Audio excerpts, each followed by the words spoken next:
professional at the Barna Hills Golf Club here in Da Nang, Vietnam. I'm going to talk today about the differences between hitting an iron and a driver.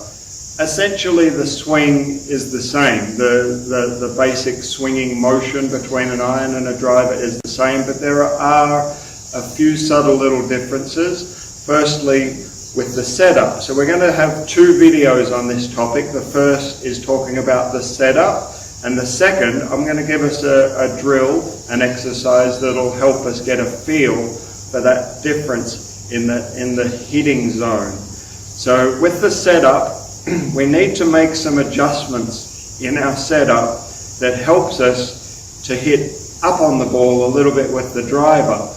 The average player needs to hit up on the ball by about 2 degrees versus hitting down on the ball for a 7-iron, for example, by about 2 degrees. We want to hit down on a 7-iron by approximately 2 degrees. So we need to make some adjustments in our setup that will help us to do that.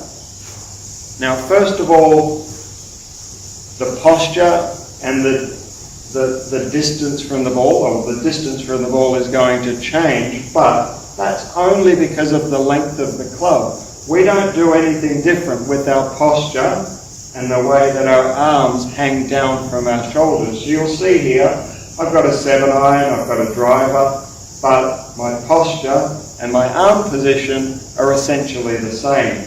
But when we look from this angle, we're going to notice some differences. For a 7-iron, I've got the ball in the center of my stance. The grip of the club's just pointing slightly to the left of my zipper.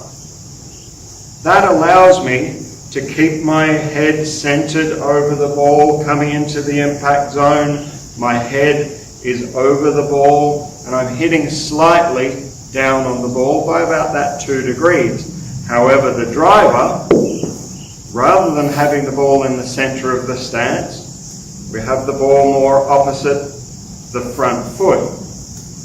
Now what that does, it does two things. Firstly, by the time the club gets to that position opposite the front foot, it's on the way up a little bit compared to what we were doing with the 7-iron. That gives us that, or helps us give us that 2 degrees hitting up on the ball. But also you'll notice, because the ball's further forward in my stance, I'm tilting over a little bit more with my right side versus my left side. So essentially, the further I move that ball forwards, the more I have to tilt. So that gives us that natural away from the target spine tilt that we need to hit up on the ball. So from this position opposite the left heel, we're able to stay behind the ball more. So when I'm entering into the impact zone, my head is going to stay behind the ball, and that helps me to hit up on the ball. Okay, so those little adjustments to our setup is part one to being able to get that 2 degree hitting up on the ball. Next video we'll have a little exercise that'll give you a really good feel and a visual for how to do that.